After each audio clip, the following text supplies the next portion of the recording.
Nagsimula na ngayong araw ang Iriga City Pintacasi Job Fair ng pamahalaang lungsod ng Iriga kasama ang pamahalaan na palalawigan ng Camarines Sur at ng Department of Labor and Employment or DOLE sa second floor ICT Building, Santa Cruz Sur, Iriga City. Ang programa nagsimula bandang alas 8 ng umaga hanggang alas 4 ng hapon na inaasahan na abot sa 1,000 na mga aplikante ang nakiisa na galing pa sa iba't ibang bayan sa Rinconada area. Nakaramihan ay mga fresh graduate na naghahanap ng trabaho at sasali sa mga partner agencies tulad ng DOLE, DMW, SSS, NBI, PNP, Philippine Army, TESDA, PSA at ang Southeast Asian Institute of Computer Technology.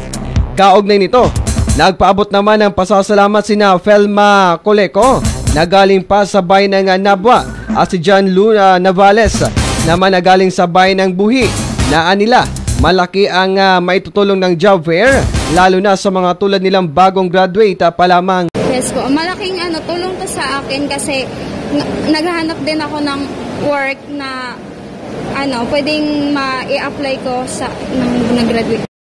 Mahalaga po ngayon ang job fair, lalo na sa aming mga fresh graduate na naghahanap po ng trabaho.